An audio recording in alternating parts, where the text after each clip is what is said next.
Hey guys, what's going on? Oh my god, my seatbelt's twisted. I know this is gonna make somebody in the comment section very mad because my seatbelt's twisted. So I've been getting all kinds of ideas today from the comment section. So I had a person, and please don't bully them because, well, I'll just say this.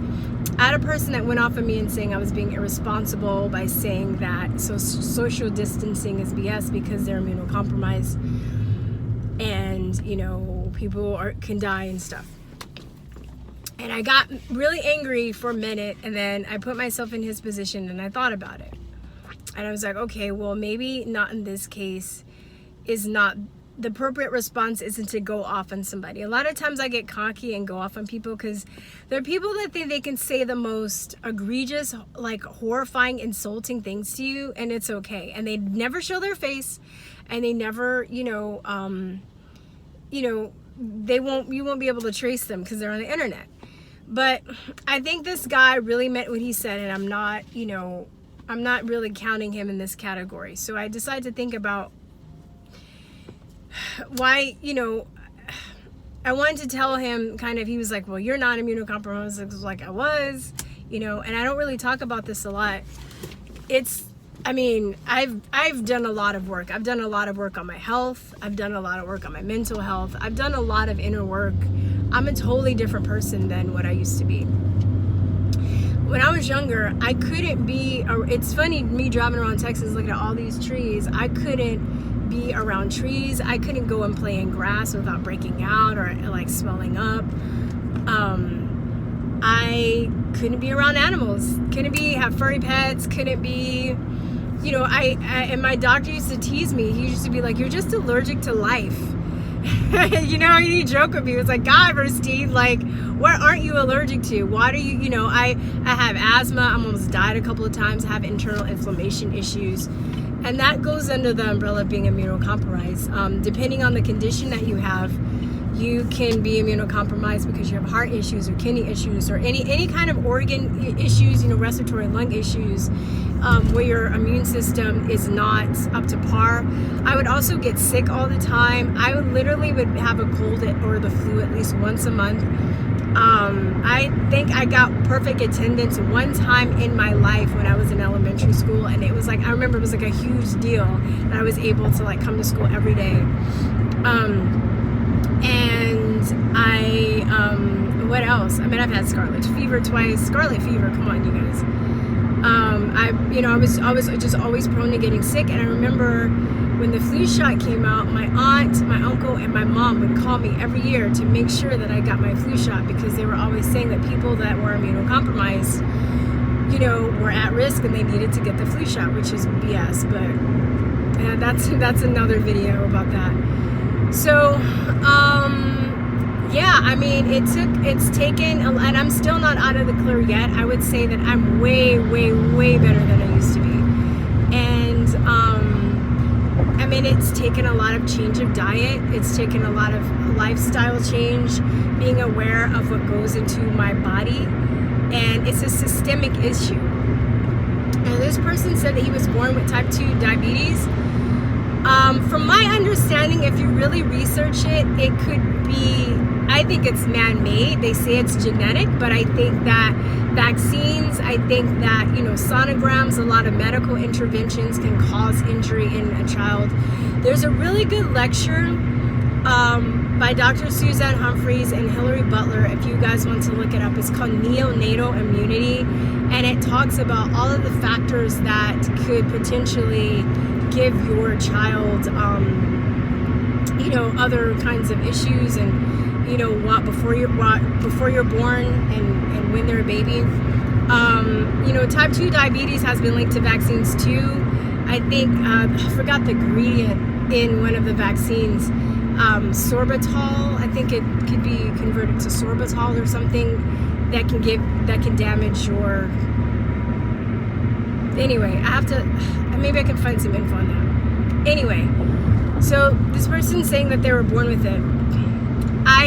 From my research now and meeting so many people, I've met a lot of people that were sick and that were injured and they were able to cure their illness via or outside of the allopathic route. I don't know anybody that's cured their illness via the allopathic route. They've always gone alternative. There are many different types of alternative medicine, so you kind of have to figure out what works for you. I'm still not at 100%, but damn sure way better than what I used to be. And had I not done this research and understood all this stuff, I probably would be one of the people that would be freaking out right now, especially since it's the coronavirus, the COVID-19 is a respiratory disease. But I'm not. So the guy was like, well, it's great that all of those natural remedies work for you. So like I said, it's been a whole lifestyle change. I didn't take like an herb. And this is a problem with people. They think they're gonna come up with a drug and a vaccine that's gonna cure everything. And it doesn't work like that, because your body doesn't work like that. Your immune system doesn't work like that. Most of these autoimmune diseases that we have today are systemic issues. And a lot of times the drugs that people are prescribed for the autoimmune diseases that they have makes things worse. So if you are open, and then somebody else was like, oh, well, you were younger, so maybe, you were able to overcome it. I think your intentions are well, I'm not mad, but I think that's BS. I know people, age doesn't have anything to do with it, okay? And I think we're also brainwashed to believe once you are a certain age or you're old, you can't heal yourself. There's no turning back, The power to heal is yours. I'm not, making this up, but one thing I do know for sure, the pharmaceutical industry will never come out for any cures for anything that you're sick with. You're gonna have to figure that out yourself. There's never gonna be a news conference. There's never gonna be, a revelation. If there is, I hope I'm wrong. But anybody that I've known that has, cured themselves of diabetes, which is reversible whether you were born with it or not, or heart disease, or kidney issues. I don't know. I hope you're watching, and I'm not mocking you. I mock people sometimes, but today I'm not mocking you. I hope you consider what I said. I don't know what you look like. I don't know if you're overweight. If you're overweight and or you're obese, that would be a huge factor, in you determining your health. But, again, too, a lot of people, I don't know what this dude's situation is. A lot of people don't want to put in the time and effort to change their life. They want, like I said, they want a pill, they want a magic cure for stuff, and that's not going to happen. So I don't want you to rely on the fact, or just think because you're old, if you're sick, are you sick? The person that's watching this, are you tired of being sick? Because it's hard to change your lifestyle, and especially food is great. It's so addictive, right? I've never had weight issues, but I've definitely had to deal with food addiction and getting off of certain foods. It's terrible. Like, food it's very, very addictive, especially with all the additives that they put in food. Are you tired of being sick, or have you resigned to the fact that you're just going to be this way for the rest of your life? Even if you're old, do you have grandchildren, and do you have people in your life that you want to live for? You can be old and have a wonderful quality of life. It's never too late to get better. I left you a channel. I hope that, you might hate me and say it's all good for you, but that's why I'm so passionate about talking about the things that I talk about, because especially, with vaccines, a lot of the interventions and stuff, the man-made interventions that cause all of these diseases, a lot of people think that they're just born with stuff and there's nothing they can do about it, and that it's genetic. And I don't believe that anymore. I used to. But if you get to a point where you really want to do something about it, where there's a will, there's a way, and you'll be able, I believe, to maybe cure yourself 100%, or mostly at least have a better quality of life. Now, as far as immunocompromised, in the comments, if you scroll up, I think I left you a couple of articles on that. You can't really protect the immunocompromised in the general population. You can do it maybe if somebody really is sick, like visibly sick. You can keep away from that person if they have AIDS, if they're immunocompromised like this person. But to quarantine and stop billions and millions of people, it's impossible to do that. It really is. So if you really feel like you're a threat, you're a threat, and you really don't, I mean, the best thing for you is to not be around anybody. Because I don't believe this personally, but they're trying to test people and say that they're asymptomatic carriers, then you will, it will behoove you, because that means, you can't tell who's sick or not, and you can still get it. It will behoove you to stay inside until you feel safe again, if you really feel like that. But honestly, I'm not going to stop hugging people, and I'm not going to stop, shaking hands, okay? Hospital insert papers say that vaccinated people actually should not be around immune compromised people because they can shed, and it says this in the inserts, okay? Many vaccine studies that they have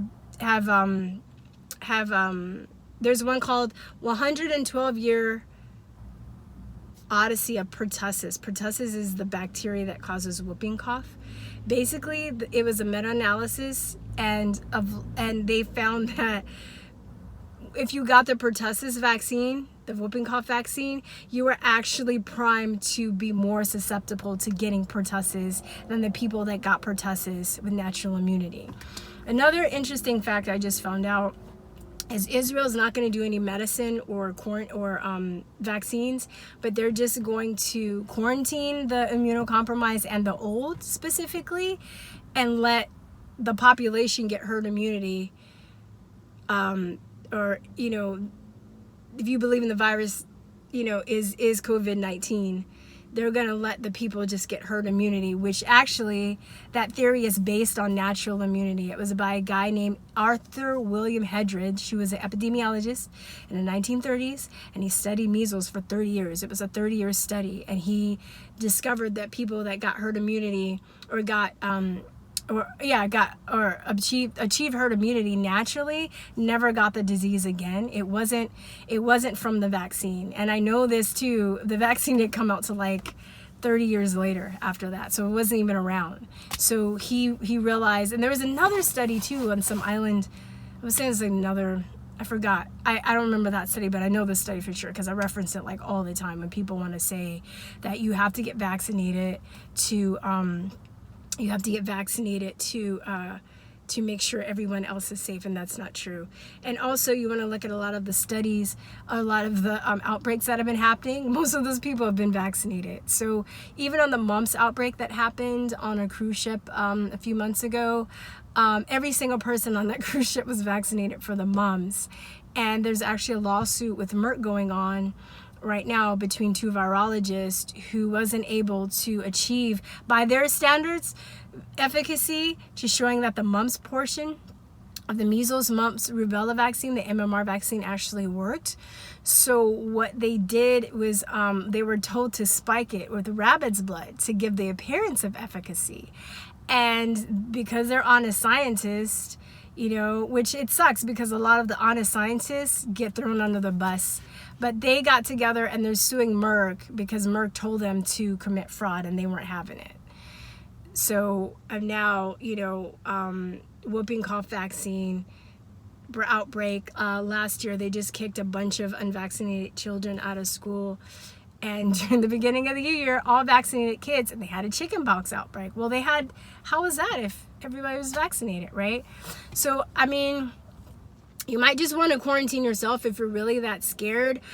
I want you to look at some of the stuff that I'm saying about how everything is exaggerated, because my thing is, I don't want people to live in fear. And if you're really scared to go outside and touch people or be around people, I could just imagine that that's a very terrible, terrible, terrible place to be, space mentally, emotionally to be in. I wouldn't want to be in that space. So what I try and do on this channel, I give people information so they can feel empowered. That's all I want. I want people to feel empowered, and I want them to feel safe, right? And there was a guy that was like, I love how you say that you think you're smarter than doctors and everybody. I never say that shit, like, ever. I don't even, where are you getting this, right? I'm not. I'm quoting other doctors and scientists. There's not a consensus on this information, and you have to realize the doctors that, there should be a public debate about all of this stuff that I'm talking about. But I feel obligated that I need to spread this along with other friends and people of mine because the people aren't getting the full truth. Reporters get their information from the public, and then they talk about it. That's how they get. It starts at the ground roots. It starts at the grassroots. And they get their information, and they espouse it out or however. But the main thing you have to think about is the information that you're getting is funded by the pharmaceutical industry. I know people like, oh, that's conspiracy. It's facts, dude. It's facts. It's facts. People are not going to talk shit about the hand that feeds them. They're not. So they control the medical journals, they control the medical schools, they control the media. So only certain information is getting out to certain people. There's no way you should be living in fear about this and think that, not touching and hugging people, it's okay. They're making it so we can't even communicate with each other. It's eerie. It's very diabolical. Okay, so I'm still stand by social distancing is BS, and so is flattening the curve. And maybe if you want to, I put up a couple of videos in that link too. In that video, it was like 12 experts that like a virologist, a pulmonary specialist, some other scientists and doctors that are questioning this panic, and they're saying, according to numbers, according to science, their points of view of why they think this is overblown. And what they're saying makes more sense than what the media espouses. And like I keep saying, why are people believing a media that wants to push drugs and vaccines on us that is funded by the pharmaceutical industry? You guys are going to have to work harder, like you're just letting them put you in fear, and it's unnecessary. So my best of luck to you. Stay safe, guy.